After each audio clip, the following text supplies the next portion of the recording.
নমস্কার বন্ধুরা, পথভোলা রঞ্জনে আপনাদের স্বাগত। এক থালা মিষ্টি। আজকে এক থালা মিষ্টি খাবো।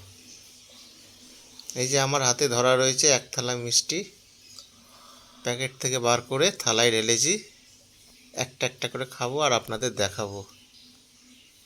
সাথে থাকুন, দেখতে থাকুন। এবারে মিষ্টি খাওয়া। প্রথমে একটা বরফি সন্দেশ মুখে তুললাম। বলে রাখি যে সন্দেশ আমার প্রিয়। যত রকম সন্দেশ আছে সবই আমার প্রিয়। এরপর তালশাঁস সন্দেশ। বড় থেকে ছোট সবই দারুণ লাগে। অন্যতম প্রিয় সন্দেশ আমার তালশাঁস সন্দেশ। এটা পেলে আমি আর অন্য কিছু চাই না। দারুণ লাগে। একটা কামড় দেওয়ার পর ভেতর থেকে যখন হালকা জলের মতো বেরিয়ে আসে, হেভি লাগে খেতে। এরপর আর এক ধরনের মিষ্টি, এটার নাম জানি না, কিন্তু খুবই টেস্টি। আহা, একটা কামড় দিলেই মন খুশ হয়ে যায়।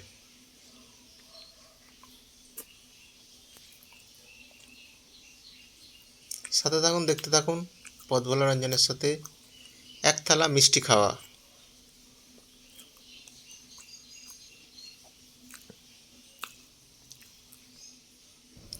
এরপরে আর একটা বরফি সন্দেশ, অনেকটা শনপাপড়ি গাছের।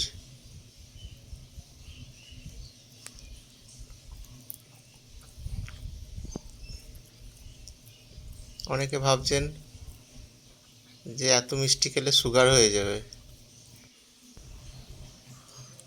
কিন্তু না, সুগার নয়। মিষ্টি বরাবরই প্রিয় এবং মিষ্টি পেলে আর কিছু চাই না। এরপর একটা গোল মনোহরা। আমার মুখে পড়লেই সব নিমেষেই শেষ।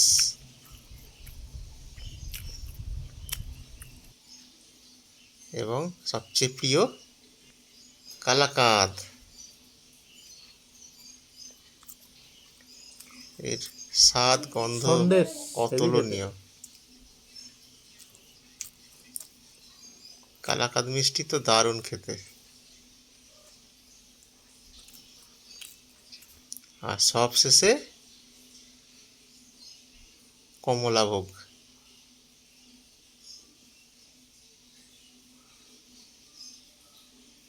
রসগোল্লা, কমলাভোগ দারুণ প্রিয়।